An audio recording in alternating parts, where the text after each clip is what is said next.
Претседателот на Барселона Сандро Росел поднесе оставка поради истрагата околу трансферот на Нејмар во каталонскиот клуб. Судијата Пабло Руис бара бројни документи од договорот на увид.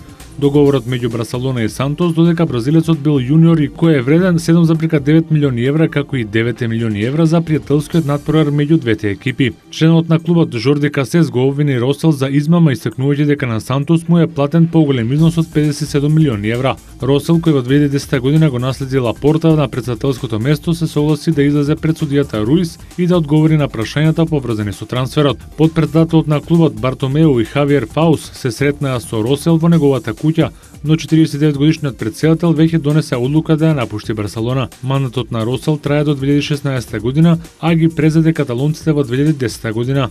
Претседателската функција ќе ја презеде Бартомеу. Во кошаркарската Евролига синоќа на програмата беа одиграни 5 средби од третото коло во топ 16 фазата.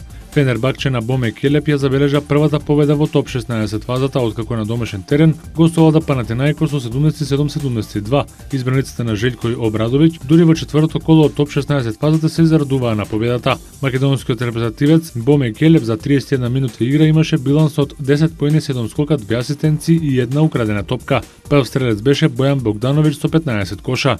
Во составот на Панатинаикос Кари беше стрелец на 14 поени. ЦСКА Москва го доби дербито со Реал Мадрид и му го нанесе првиот пораз сезонава на шпанскиот шампион. Кралскиот клуб немаше одговор за расположените играчи на Еторе Месина, кои го добија надпреварот со 85-71. Рускиот шампион водеше во текот на целиот надпревар, а победата ја најави уште во првиот период, кој го доби со 23-10. Крстис со 18 и Мицов со 14 поени беа непрецизни во победничкиот тим, додека кај Реал најдобар стрелец беше Родригес со 19 поени. Третото коло денеска ќе се комплетира со последните 3 средби. Тенискиот Гранд Слем Австралија Опен ја доби финалната двојка во машка конкуренција. Во последниот полуфинален меч Надал го победи Федерер со 3:0 во сетови 7-6, 6-3 и 6-3. Во тениското класико Надал ја оствари 23-та победа во кариерата во 33-тиот меѓусебен дуел со Федерер. Надал успеа да ги надмене проблемите со плускавците и во третиот сет направи брейк за 2-1, но Федерер веднаш возврати. Сепак при резултат 3-3, швајцарецот повторно попушти, Рафа стегна предност од 5-3 и на крај заслужено славеше по 2 часа и 26 минути игра. Во финалето Надал ќе се сретне со уште еден швајцарец Станислас Вавринка. Женското финале на програмата е утре во утринските часови, а се среќаваат Нали и Доминика Цибулкова. Во NBA лигата синоќа на програмата беа одиграни само 2 надпревари, кои завршија со победи на домашните тимови Мајами и Портланд. Леброн Џејмс го предводеше Мајами до победата на дезерџиите Лейкерси со дабл-дабл учинок од 27 поени и 13 скокови, а одлична поентерска вечер имаше и Крис Бош кој заврши со 31 поен. Гасол со 22 коша и 11 скока беше најдобар во тимот на Лейкерс, а изброј на поени имаше и Џоди Микс.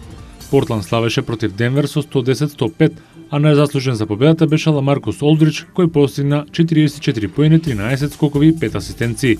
Од NBA доаѓа информацијата и за поверата на Перо Антич, кој ќе биде надвор од трените околу 1 месец. Антич уште на средбата со Бруклин во Лондон на 16 јануари за време на европската турнеја на неговиот клуб Атланта заработил блага фрактура на десниот зглоб. Стапавото на Антич моментално е ставено во лонгета. За вечера во NBA лигата предвидени се 13 надпревари.